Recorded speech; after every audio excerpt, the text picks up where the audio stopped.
Thanks for being here. Subscribe to Cheating Stories Best, so you don't miss new stories. Upon seeing the reports of infidelity, the husband did the following. In today's first installment of a story similar to this. Enjoy the show! Some of my friends think I have the most glamorous job on earth, and I have to admit that sometimes I think so myself. However, this day was not one of those days. I'm a commercial photographer, and I love my job. I wouldn't trade it for anything else. But from time to time, I have to remind myself of this. Instead of being on the picturesque Peoria waterfront, shooting two beautiful models for Feminine Classics, a women's clothing line, I was driving north on I-55 about an hour from my home in Arlington Heights, a small suburb 25 miles northwest of Chicago. I had planned 3 full days for filming and thought everything was fine. The weekend before, I went to see the locations and took notes on which direction the sun would be shining at different times of the day. The models were some of the client's favorites. One was brought from New York, the other from Atlanta. Both were supposed to be waiting for us, but when we arrived, neither of them was there yet. A call to the modeling agency gave us an explanation. The advertising agency representative instructed his assistant to organize the girls, but he gave them the wrong dates. I tried calling some of the local Chicago models I use, but no one could commit to 3 days of filming on such short notice. We were doomed. The client wasn't going to pay everyone to spend 3 days enjoying Peoria hospitality, so we all packed up and headed home. At first, I was furious. I'm self-employed. If I don't work, I don't make money. Now I was looking at 3 days of doing nothing. There was no way I could have planned anything else as a replacement. I had just turned onto I-355, the final stretch of my way home, when it hit me: why waste the rest of the week? It was only Wednesday afternoon. I had the whole Thursday and Friday left. I could give myself a 4-day weekend. Stacy, my wife, and I haven't been on vacation or gone anywhere for a long time. The sky was blue, there was no rain in the forecast, and I began to dream of a quiet little place just for the two of us. My thoughts began to wander. I imagined us sitting on a private balcony somewhere, sipping a glass of wine and watching a beautiful sunset. I started thinking about places we could go. Suddenly, the problem was that I didn't want to just go to some hotel or motel. I wanted something intimate and romantic. I was still scratching my head when I pulled into the garage. It was almost dinner time. I thought Stacy would be in the kitchen. You can hear the garage door opening and closing from anywhere on the first floor, so I wondered why she wasn't standing in the doorway asking why I was back. She must be upstairs, I thought, as I entered the empty kitchen. You can't hear the garage door from the upstairs bedroom. I was about to surprise her when I heard the sound of heels hitting the tiled hallway at the bottom of the stairs. I turned the corner and saw her in front of the mirror. The image in front of me stopped me in my tracks. Apparently, she had been to a stylist. Her beautiful wavy strawberry blonde hair fell loosely over her shoulders, and around her smooth neck hung the pearl necklace I gave her for our anniversary. Her makeup was flawless. The legendary little black dress barely covered her knees, and the ensemble was completed with black silk stockings with some kind of pattern. A pair of black shoes with 4-inch heels made the sound I heard when my jaw dropped. She saw my reflection in the mirror and literally screamed, "Shane, what are you doing at home?" Even from where I stood, I saw the horror in her face reflected in the mirror. "I have a better question. Where are you dressed up like that?"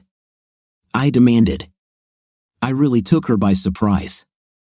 She started to stutter, but the best she could come up with was, honey, I was just going out with the girls." She should have known how ridiculous that sounded even before the words left her mouth. With girls? What the hell?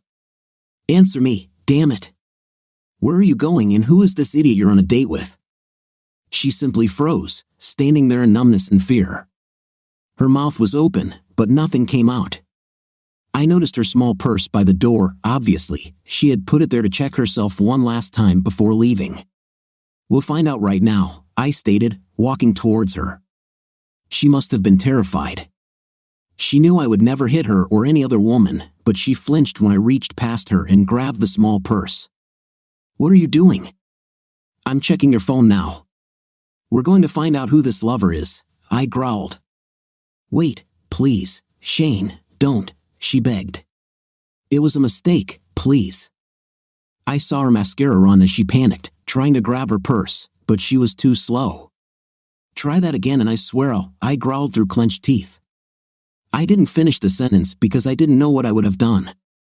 Like I said, I would never hit a woman, but my voice was so full of anger and malice that I knew it scared the living daylights out of Stacy because she backed up against the wall. When I opened the purse, I saw one of the reasons for her panic. In addition to the phone, there was a safe and intimate box. I looked at her with disgust. Stacy looked like she wanted to cry, but her fear kept her from letting the tears out. I pulled out her phone and threw her purse on the floor. I immediately scrolled through her call log.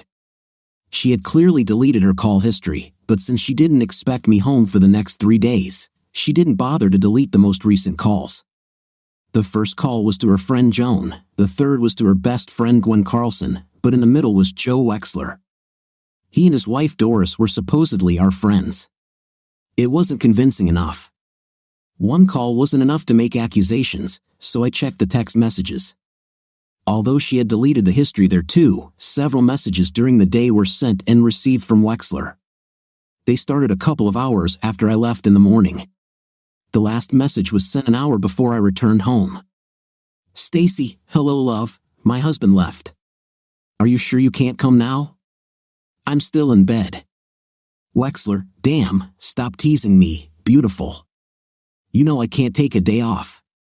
Besides, you said I couldn't come to your house.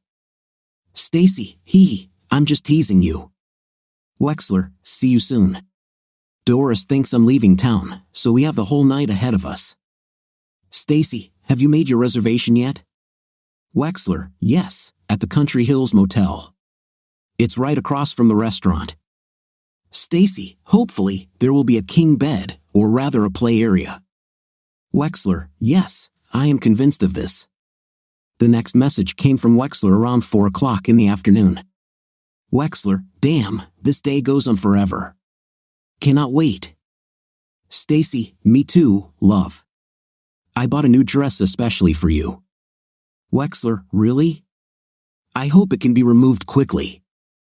Stacy, there's not much to it. Besides, you haven't had a problem with this before. Wexler, you're teasing. I think I'll get out on time. Meet me at 6 o'clock at the restaurant.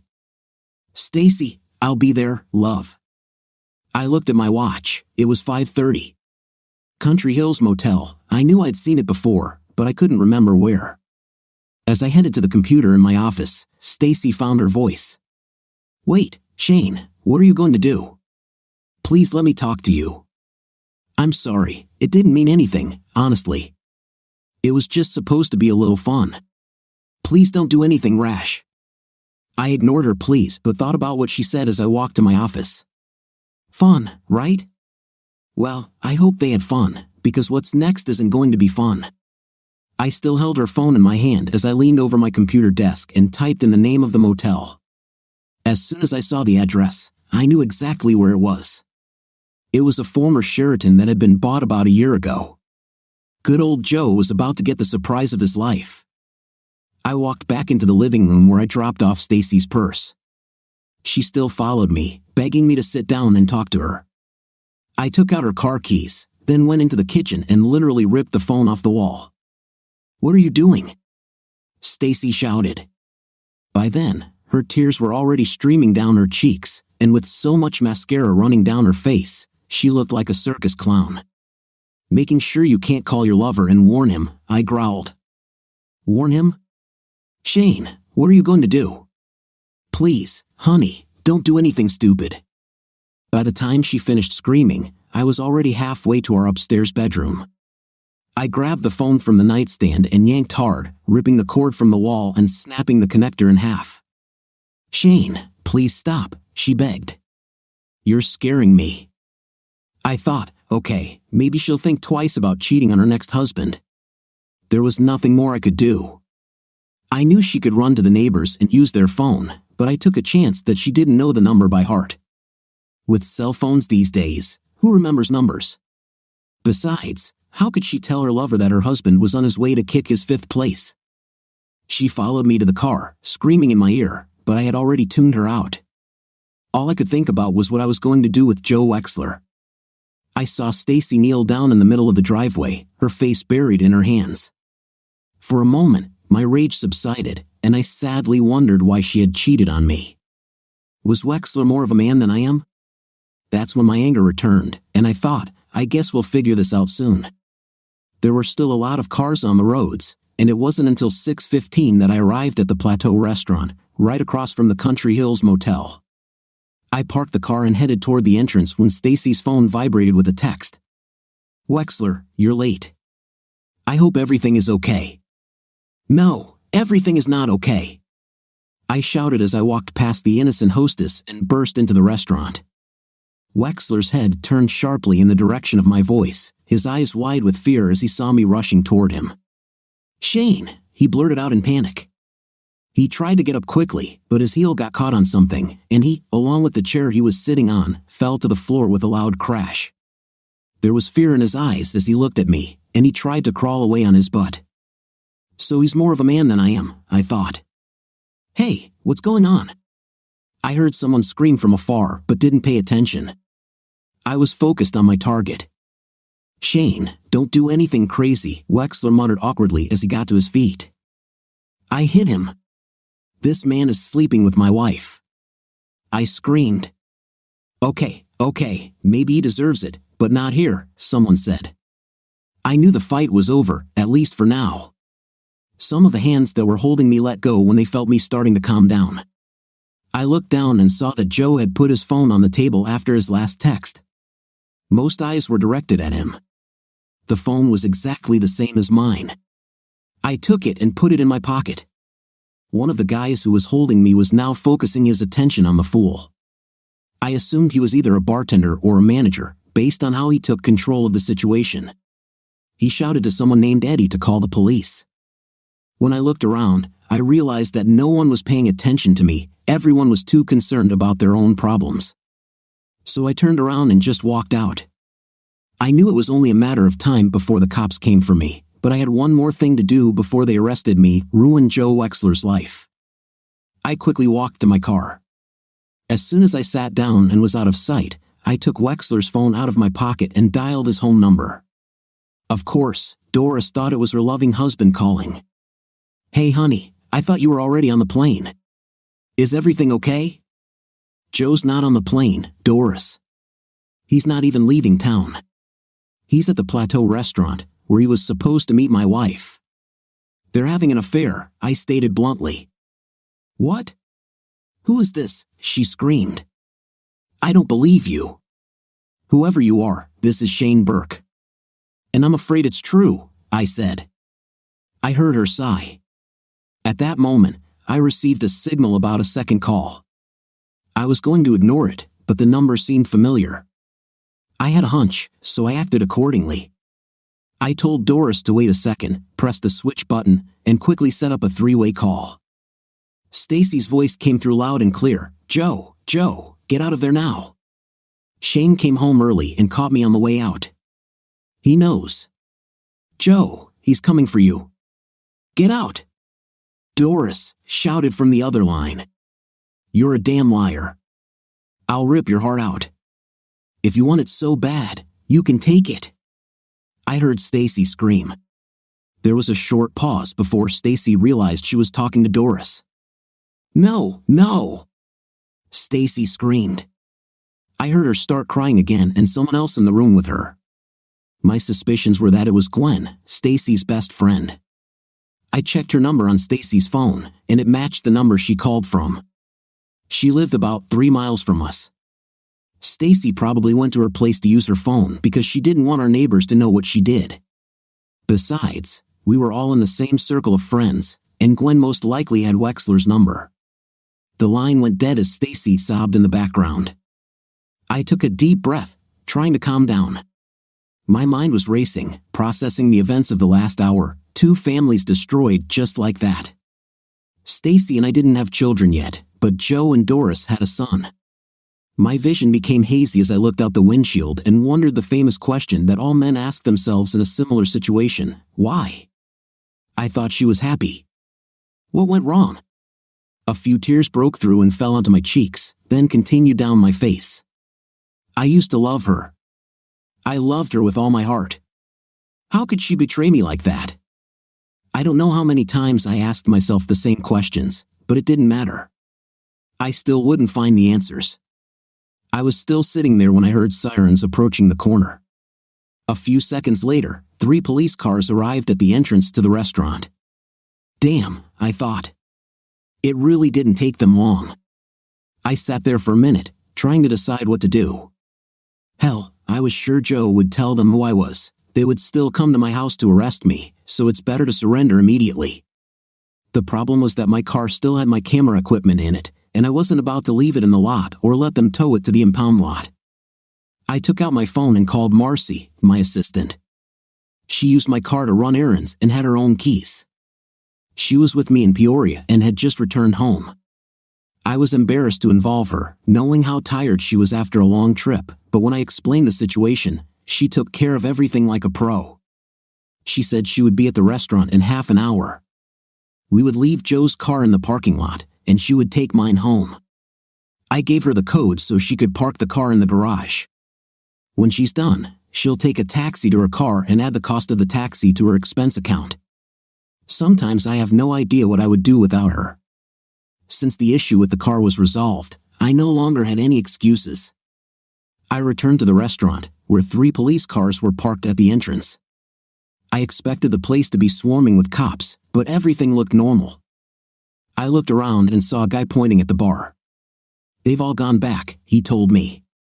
I nodded in acknowledgement and walked behind the bar, down a short hallway, into a door marked office. I heard voices from inside. I knocked. "Yes?" I heard someone shout from inside. The office had the guy who had held me earlier. Now I was sure he was the manager. 3 police officers and Wexler were also present. The fool was sitting on a chair with an ice pack on his cheek, which was already very swollen and turning purple. You should have seen the expressions on everyone's faces when I entered. "I just found out he's sleeping with my wife," I stated. "I think I've gone a little crazy."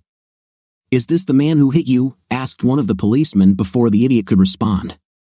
The manager intervened. "Yes, that's him." "Mr. Wexler, do you want to file a complaint?" asked the same policeman. He must have been older than the others because he was asking all the questions. Wexler remained silent. I think he was trying to figure out how to hide this from his wife. I decided to knock that thought out of his head. He looked at me as I began to speak. "If you're afraid Doris will find out, she already knows," I said, tossing him his phone. Instinctively, he caught it with his right hand. Recognizing him, he leaned over in his chair and began to sob like a child. If I didn't hate that man so much, I might almost feel sorry for him. "Mr. Wexler," the policeman began, asking him the same question again.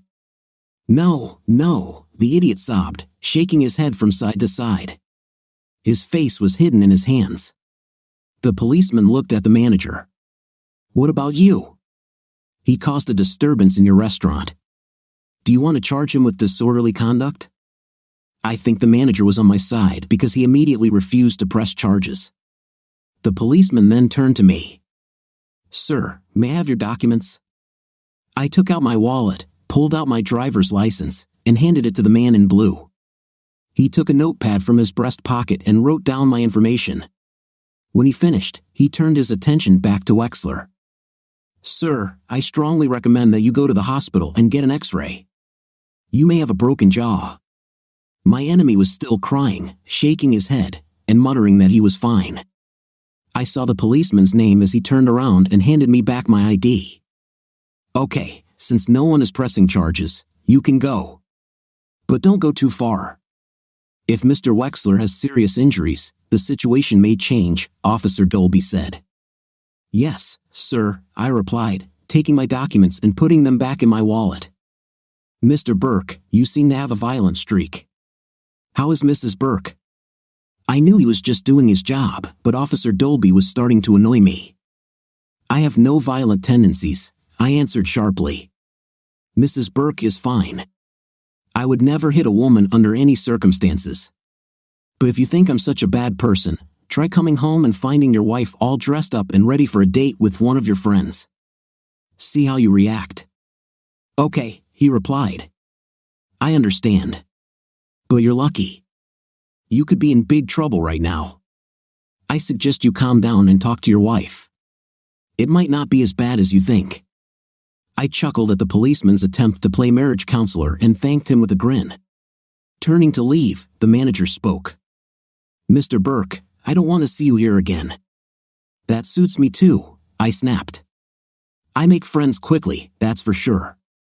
As I left the parking lot, I mentally replayed the police officer's words. I'm really lucky. I could be in jail right now. I walked through the row of parked cars and discovered another problem. It's just not my day, I thought. My car was missing. The first thing that came to mind was that someone had stolen it with my equipment inside. Then I remembered my call to Marcy. Crap, she arrived faster than I expected. I looked around and, sure enough, across the aisle, I saw Marcy's old Chevy. So what now? I reached for my phone but hesitated. I knew how tired she was, and calling her to tell her it was all in vain didn't seem like a good idea. I looked back. No, I was not going to return to that damned place, even just to call a taxi. I looked across the road. There, a 6-story building painted green and white stood, the Country Hills Motel, another major player in my wife's betrayal. I immediately imagined my wife and that man in one of the rooms. I really didn't want to go there any more than I wanted to see the inside of the Plateau restaurant again. This was crazy, I told myself. It's irrational. I can't blame the building for what happens inside its walls. I crossed the road and entered through the front door. Just as I suspected, this was exactly what my wife and her lover would have done if that stupid assistant hadn't messed up with the filming. I walked up to the front desk and was immediately greeted by a young, exceptionally nice girl. Yes, sir, may I help you? Yes, could you give me the taxi number? I asked. Of course. Would you like me to dial it for you, sir? It's funny how sometimes the smallest acts of kindness can change a person's attitude. For her, it was a simple gesture, part of her duties, but for me, it was the most pleasant thing I'd heard all day. A smile broke out on my lips as I answered, "That's very nice of you." "Thank you." I glanced at her name tag, Electa. "Wow, that's a pretty name." "Thank you," she replied, dialing the number with a small smile. The taxi brought me to my entrance. I entered the code on the garage door and checked to see if my car was there. On the spot, I didn't know what to expect when I entered the house. Would Stacy be there or not? Damn, I didn't know what would happen next. I had never been in this situation before, and I had never felt this way. Then reality began to hit. I had been running on pure adrenaline for the last couple of hours, but suddenly everything started to dawn on me. My wife, the woman I loved with all my heart, and my friend, my lover, cheated on me. My knees buckled. I had to sit on the steps leading into the house to avoid falling. I took a few deep breaths and sat there until I came to my senses. I entered the kitchen from the laundry room that connects the house and garage. The first thing I did was see if there was coffee. It was absent, of course. I thought, she wasn't expecting you home, remember? Stupid.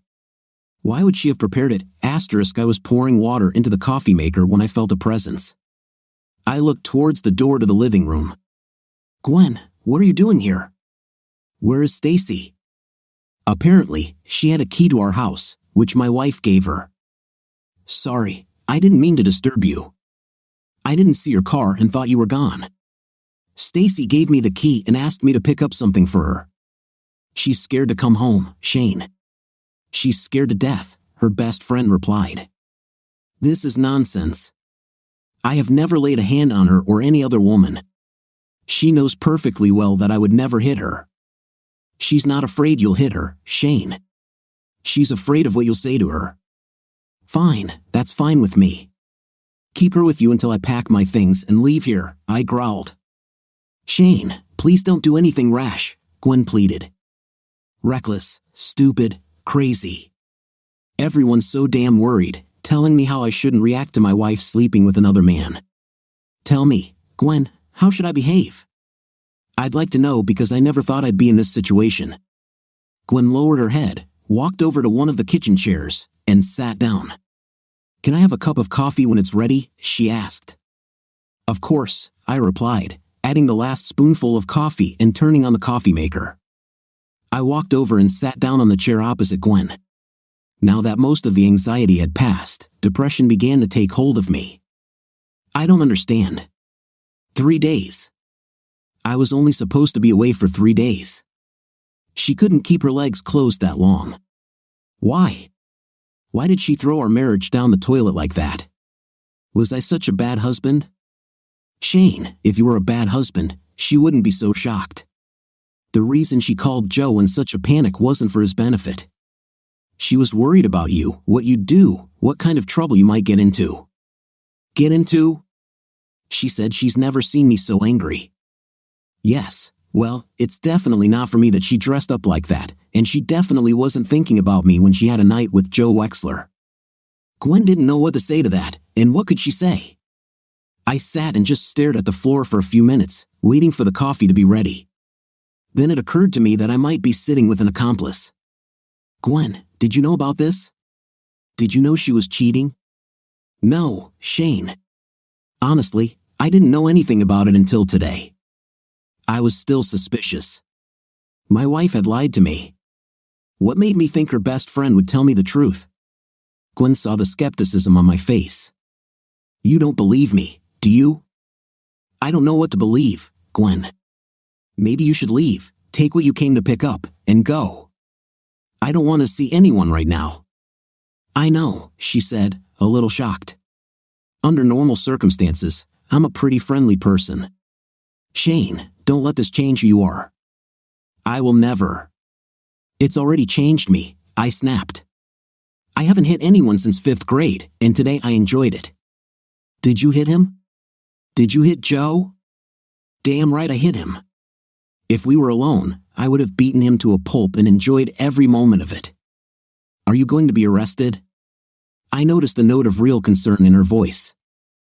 I don't think so. At least not right now. The cops came, but Wexler refused to file a complaint.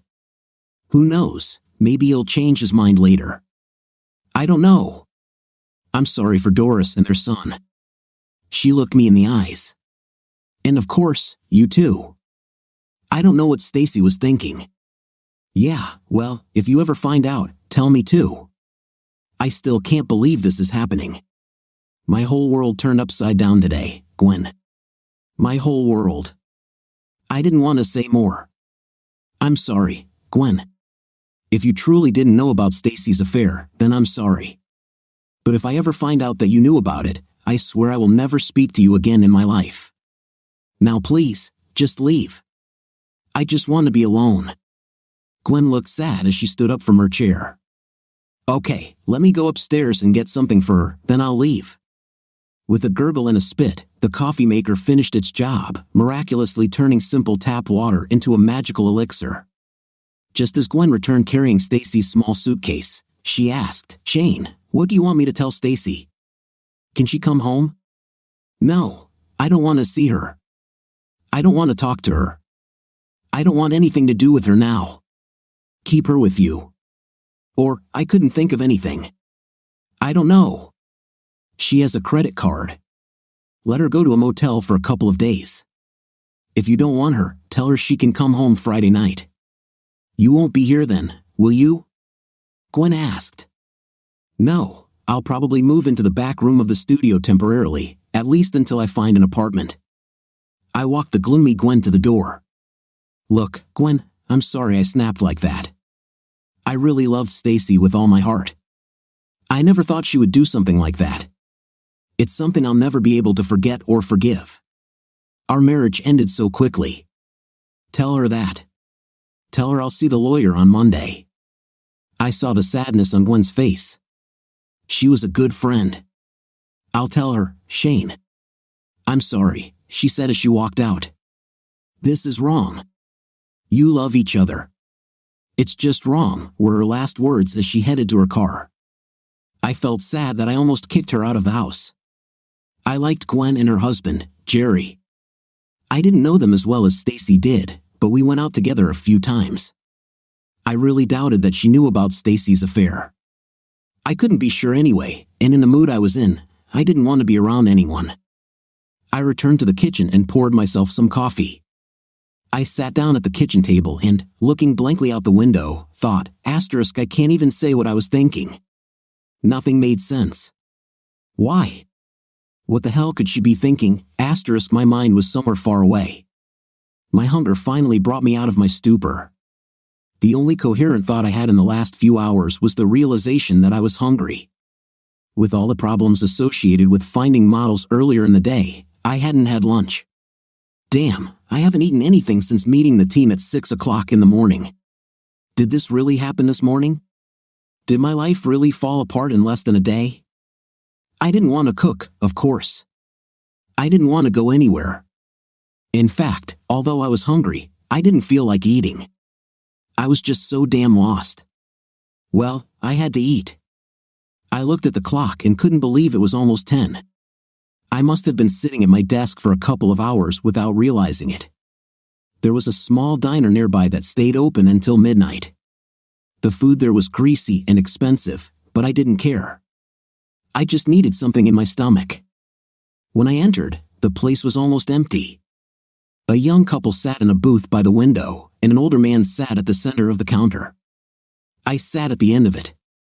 An older, plump woman approached with a menu and a coffee pot. Silently, I turned my coffee cup and looked at what I wanted to eat. It didn't take long. By the time she poured the coffee, I had placed my order. While waiting for my food, my mind began to search for the future. Now that I had let go of most of the anger, pain and resentment began to fill the void. I'd be fooling myself if I thought I could stay with her. I'm sure she knows it too. I've never been good at forgiving and forgetting. Anyone who knows me well knows this about me. Suddenly, I heard a plate being placed in front of me. Should I warm you up, honey? My waitress asked as she poured the coffee. She interrupted my thoughts, and I saw a plate of steak and eggs in front of me. Oh yes, please. But having done her job flawlessly, she was already gone by the time I spoke. Mentally closing the door on my marital problems, I tried to enjoy my late-night breakfast. It was almost 11:30 when I left. After getting up at 4 in the morning, driving to Poria and back, and going through all the physical and mental stress, I should have been absolutely exhausted. But I probably still had a little adrenaline left because I still felt excited. I didn't really want to return to an empty house.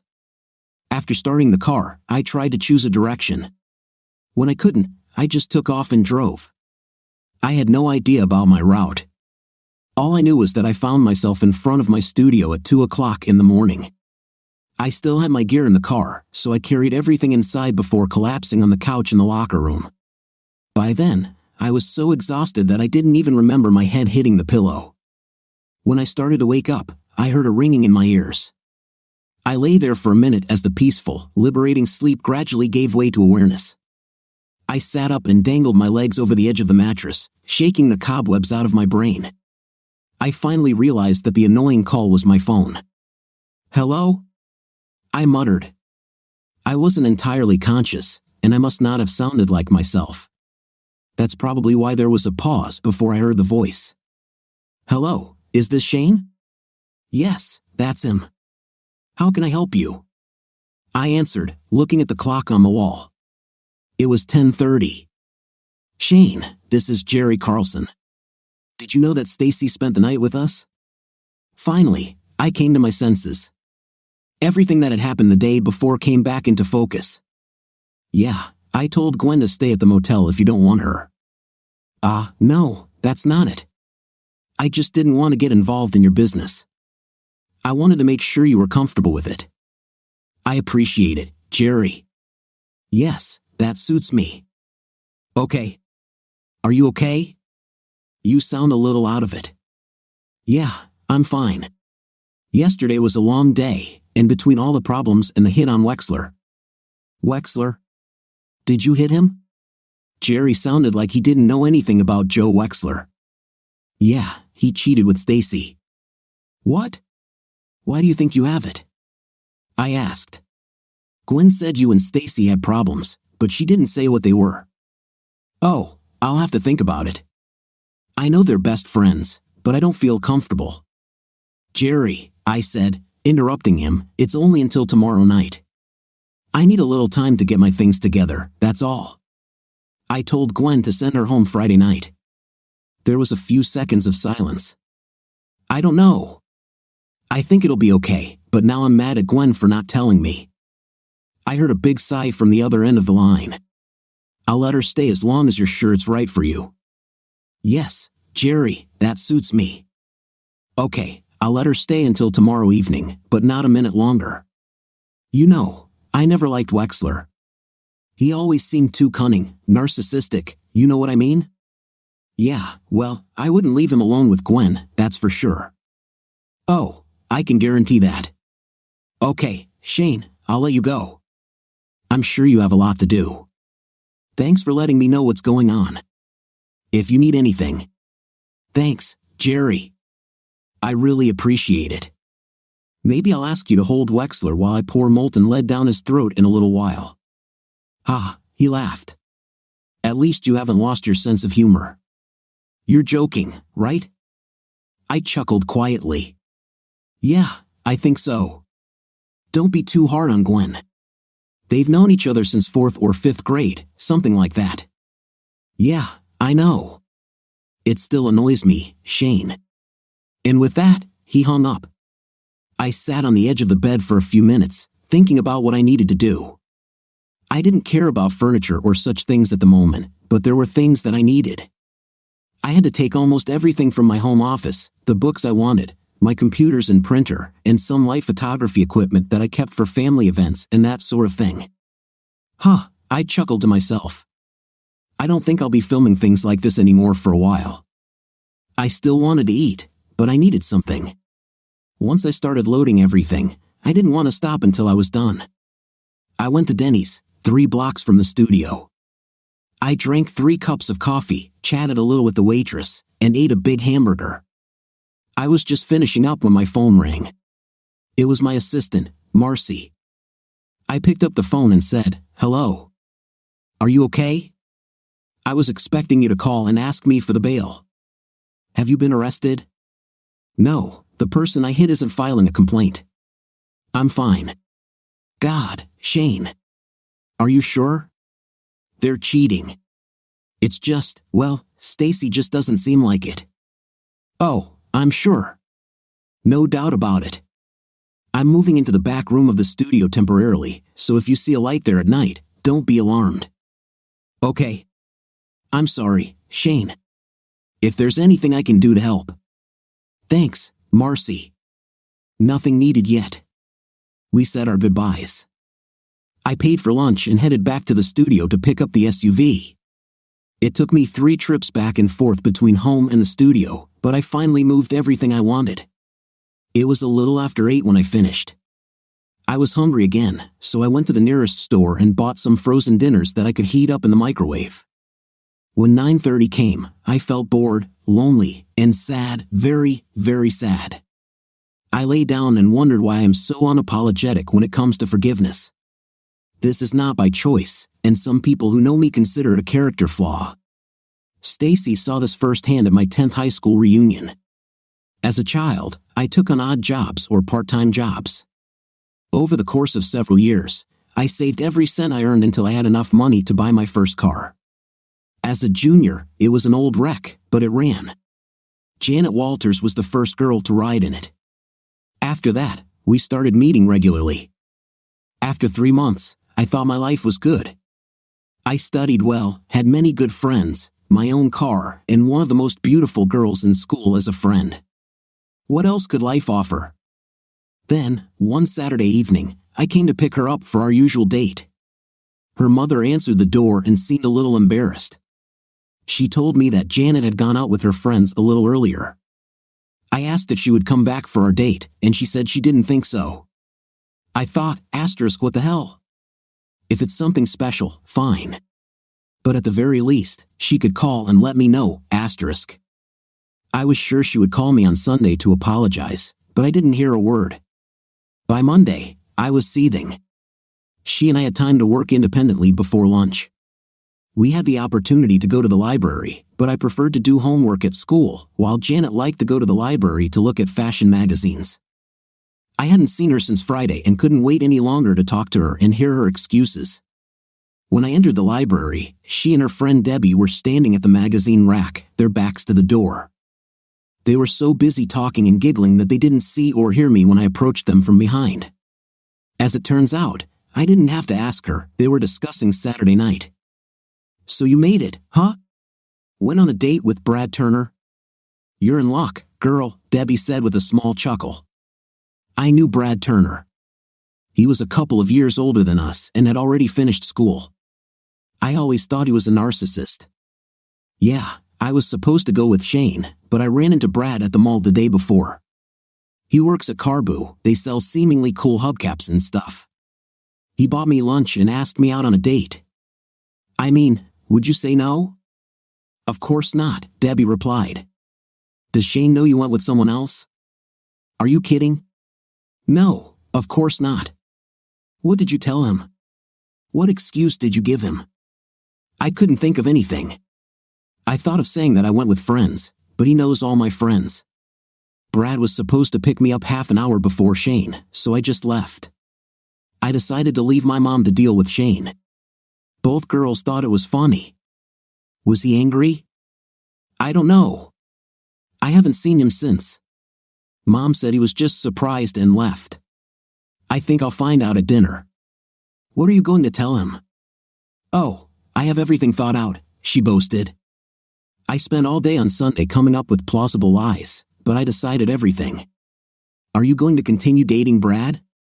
Maybe a couple more times, but he's not the most exciting person. I have more fun with Shane. He makes me laugh and entertains me. Brad likes to talk about himself too much. No, I think you should date him from now on, I said, interrupting their conversation. I heard Janet say, "Oh," as I walked away. I didn't say another word to her. 10 years later, she saw Stacy and me at our reunion and tried to talk to me. I just took my wife's hand and left without saying a word. Stacy couldn't believe my rudeness, but I just couldn't help it. I don't see how the passage of time has anything to do with forgiveness. Of course, the pain may subside over time, but that doesn't mean you'll forget. So why forgive? I believe in treating people the way you want to be treated. I also believe in loyalty, maybe to an extreme. Even though I've moved twice further afield each time, I still go to the same hairdresser I did when I was 19. I have clients that I outgrew years ago, but I won't give up on them. I wouldn't be where I am today without them, and I'm not going to thank them by cutting them off, even if it makes good business sense. I know people think I'm too tough when it comes to things like this, but I guess it's like an unspoken moral code for me. This is who I am, and I won't be true to myself if I try to change it to please others. You'd think that knowing what I was like would stop Stacy from cheating on me, but obviously that's not the case. I felt a few tears escape the corners of my eyes and roll down my face. I've never been so hurt, ever, and knowing that this is someone who claimed to love me, that's what makes the pain so deep, so intense, so damn real. I lay there looking at the ceiling tiles and wondered why. I think all men in my situation ask themselves this question, but it seemed so out of the blue, no warning, no nothing. One moment I was a happily married man, and the next moment my marriage was over. Of course, the first thought is about Intim. Was she really that unsatisfied? Of course, if you read articles about cheating, they will say that women cheat for emotional reasons. I don't know, and I don't think it really matters. I had not cried since I was 3 years old, but that night I tasted my own tears several times as I lay there and tormented myself with such questions that didn't have answers. Eventually, I fell asleep, waking up to the sounds of city traffic instead of bird song. It's a great way to start your day, I thought, though it wasn't true. I took a deep breath and stood up with a long, depressing sigh to face the day. I should be in my cozy bed with my Stacy, all wrapped up in my arms. I could just see her looking at me with a big smile. Damn, how I missed her already. I warmed up a cup of coffee and then took a shower. I felt a little better after that, not much, but a little. I went to Denny's and wondered what to do after breakfast. I needed some kind of distracting activity. I couldn't just sit in the studio all day, I'd go crazy. I was taking my last sip of coffee when the girl from the motel popped into my head. Don't ask me why. I hadn't thought about her since she called the taxi, but there she was in my imagination. She had full black hair, high cheekbones, flawless skin, and the largest dark brown eyes I had seen in a long time. I remembered her natural smile and friendly personality. I wondered if she ever thought about modeling. I didn't know if she had what it took until I put her on camera, but I had a hunch. I finished my coffee, paid the bill, and decided to go to the motel to see if it was open. I think I had a little more pep in my step when I got back into the studio. I took my car keys and laptop. I was pleasantly surprised when I walked into the lobby and saw her behind the counter. Now all I had to do was figure out how to approach her. I've helped new models get started, but I've never tried to convince anyone to become a model. I waited until the guy working with her disappeared for a few minutes and then walked over to her. "Hello." "Hello, sir. May I help you?" She greeted me with that natural smile again. "You probably don't remember me." "Of course I remember you from that day. Would you like me to call you a taxi again?" No. This time I have a car," I chuckled. "But you helped me a lot that day, and I hope I can repay you. Here's my business card. My name is Shane Burke. I'm a commercial photographer. I work with models almost every day, and I was wondering if you've ever thought about a modeling career.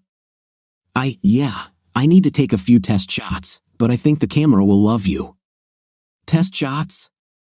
I saw the skepticism on her face. I could anticipate the next question before she asked it. "Will I need to undress?" One of the downsides of my profession was the presence of creeps who used cameras to try to seduce girls. Most of them were guys who didn't know which end of the camera to look through, but there were even a few so-called professionals among them.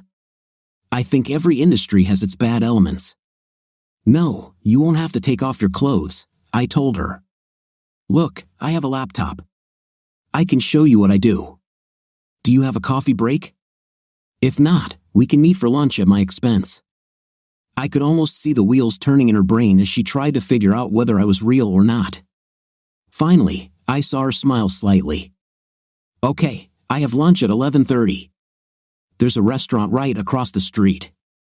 Okay, this left me in a quandary. She talked about the plateau.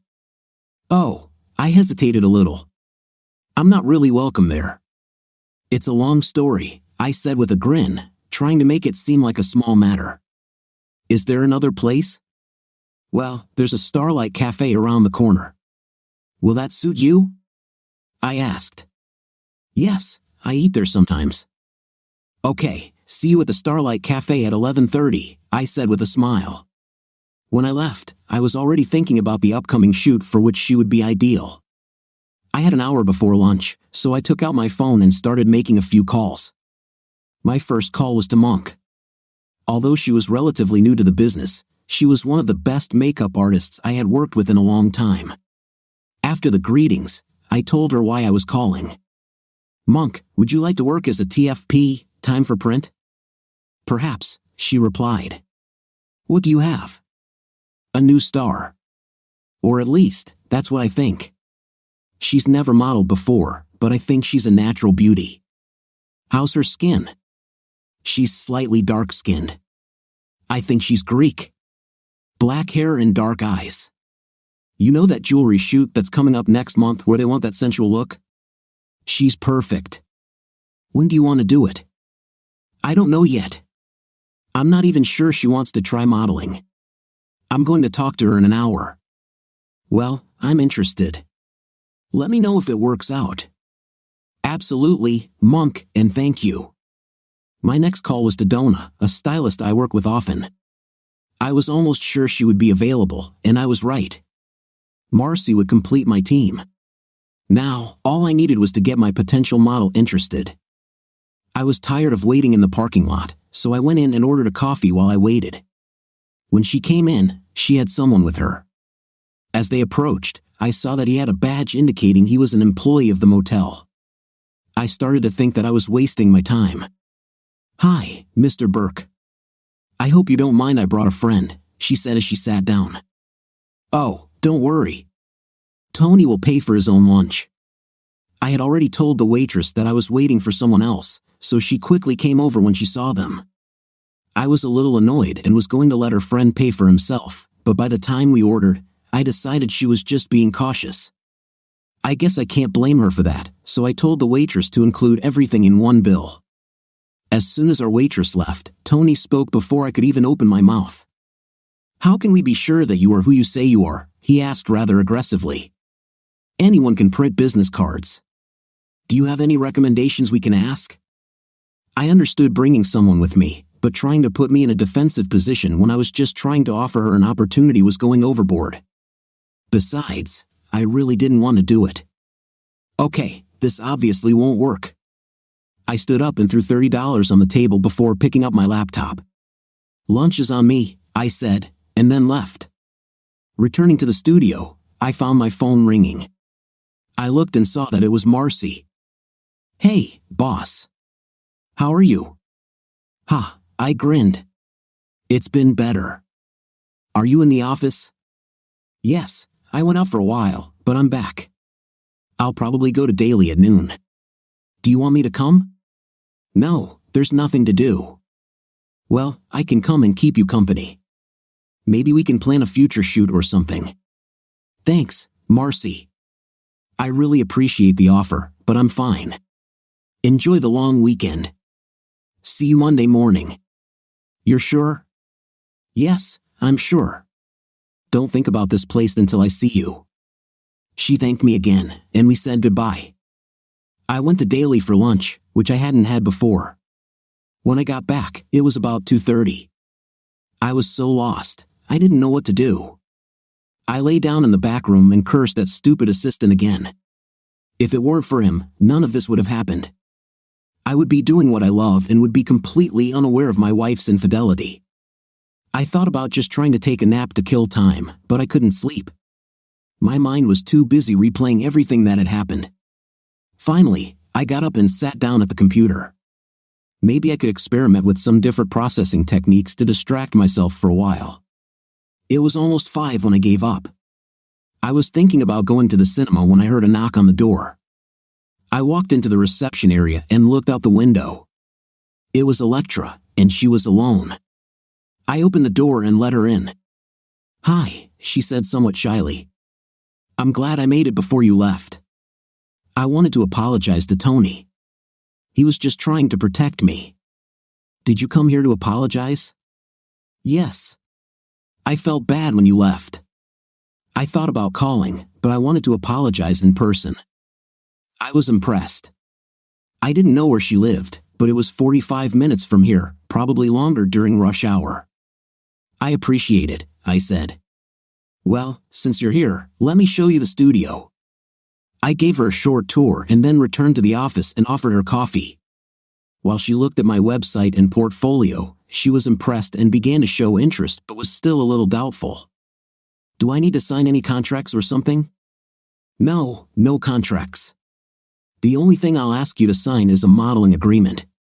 This will give me and the client permission to use your likeness.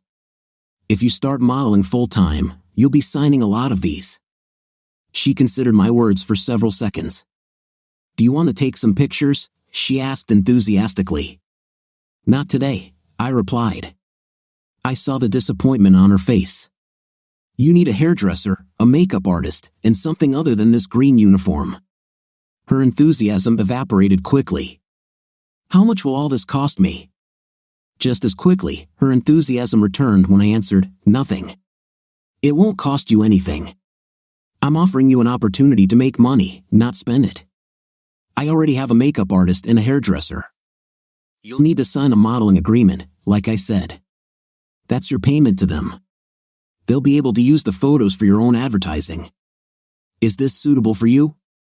"Yes, sure. What do you think of our story today?" In my opinion, the husband was smart enough to reveal his wife's infidelity before he even saw the text messages. What's your impression and opinion? Write in the comments. See you in the next video.